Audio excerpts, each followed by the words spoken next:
నమస్తే, welcome to our channel. రాత్రికి రాత్రే ఫేమస్ అయిపోవడం ఎలా అంటే ఒకటే ఒక మార్గం. ఇప్పుడు ఆంధ్రప్రదేశ్లో పవన్ కళ్యాణ్ గారిని విమర్శిస్తే రాత్రికి రాత్రే సోషల్ మీడియాలో వైరల్ అవుతుంది, అదేవిధంగా ఫేమస్ అయిపోవచ్చు. సో ఈ విజయ్ కుమార్ మాజీ ఐఏఎస్ ఏం చేశాడంటే లిబరేషన్ కాంగ్రెస్ పార్టీ అని ఒక పార్టీ పెట్టాడు. బాగానే ఉంది, ఈ రాజ్యాంగము వాళ్ళకు కల్పించినటువంటి హక్కు, ఎవరైనా పార్టీ పెట్టుకోవచ్చు, రాజకీయ పార్టీ పెట్టుకున్నారు. సో పోటీ చేశారు.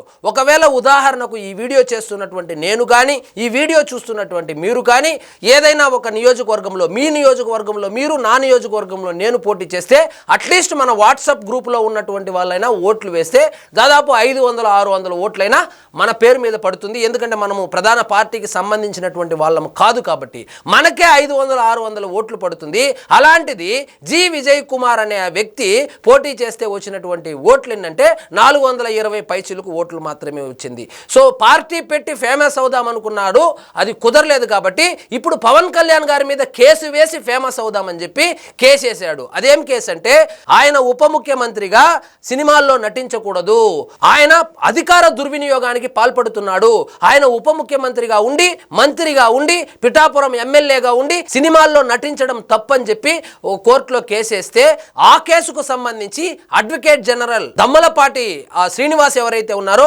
ఆయన కోర్టుకి వివరణ ఇచ్చారు.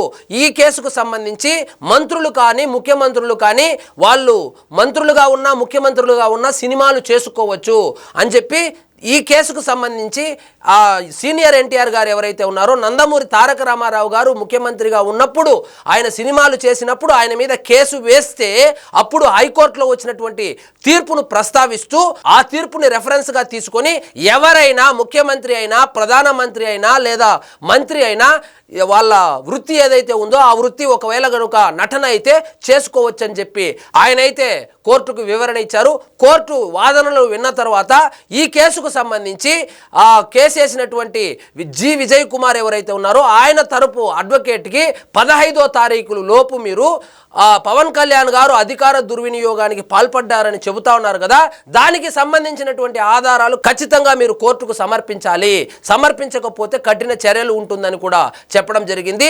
సో రాత్రికి రాత్రే ఫేమస్ అయిపోదామని చెప్పి పవన్ కళ్యాణ్ గారి మీద కేసేస్తే అది బూమ్రాంగ్ అయ్యి ఇప్పుడు విజయ్ కుమార్ గారు ఆ ఖర్చులు ఏదైతే ఉన్నాయో, కోర్టు నిర్వహణ ఖర్చు అంటే ఈ కేసు జరిగేటప్పుడు నిర్వహణ ఖర్చు ఏదైతే ఉందో అంత ఫైన్ వేసేటువంటి అవకాశాలు కూడా కనపడతా ఉంది. సో 15వ తారీఖు లోపు పవన్ కళ్యాణ్ గారు అధికార దుర్వినియోగానికి పాల్పడ్డాడు అని కనుక వీళ్ళు కోర్టుకు ఆధారాలు సమర్పించకపోతే ఆ కేసు వేసినందుకు అది ఫాల్స్ కేసు అయినందుకు, కోర్టు యొక్క సమయాన్ని వృధా చేసినందుకు విజయ్ కుమార్ గారు ఖచ్చితంగా కోర్టుకు ఫైన్ అయితే కట్టవలసి ఉంటుంది.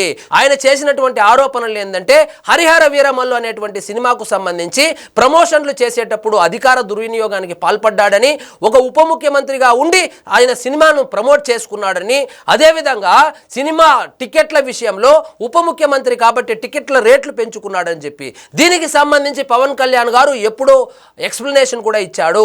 నేను ఉప ముఖ్యమంత్రి కాబట్టి ఈ సినిమాకు సంబంధించినంత వరకు నిర్మాతలు డైరెక్ట్గా ముఖ్యమంత్రి గారిని కలిసి ఈ టికెట్ హైక్ ఏదైతే ఉందో దాని గురించి రిక్వెస్ట్ చేసుకోవాలని చెప్పి, అందులో కూడా ఈ సినిమాటోగ్రఫీ ఆ మినిస్ట్రీ ఏదైతే ఉందో అది జనసేన పార్టీ చేతిలో ఉంది కాబట్టి అలా తీసుకుంటే కూడా ప్రజలు ఏమైనా అనుకుంటారనేటువంటి ఉద్దేశంతో డైరెక్ట్గా చంద్రబాబు నాయుడు గారి దగ్గరనే వీళ్ళు పర్మిషన్లు తీసుకుని ఆ టికెట్ హైక్ పొందినటువంటి విషయాన్ని కూడా పవన్ కళ్యాణ్ గారు ప్రస్తావించారు.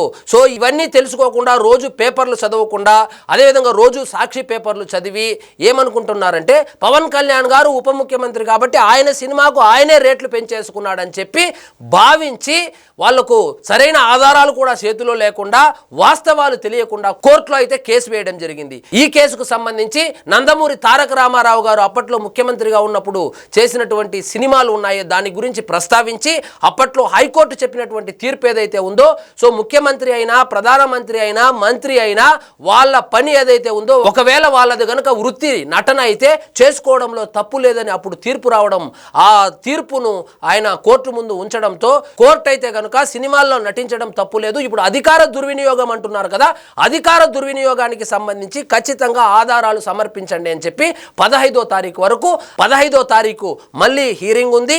ఈ హీరింగ్లో వాళ్ళు ఆధారాలు సమర్పిస్తారా లేకపోతే కోర్టు యొక్క సమయాన్ని వీళ్ళు వృధా చేసినందుకు ఫైన్ కడతారా తెలియాలంటే వేచి చూడవలసింది. సో ఇదండి ఈరోజు మన టాపిక్. మీకు ఈ వీడియో నచ్చినట్లయితే లైక్ చేయండి, షేర్ చేయండి, ఛానల్ మాత్రం సబ్స్క్రైబ్ చేసుకోవడం మర్చిపోవద్దు.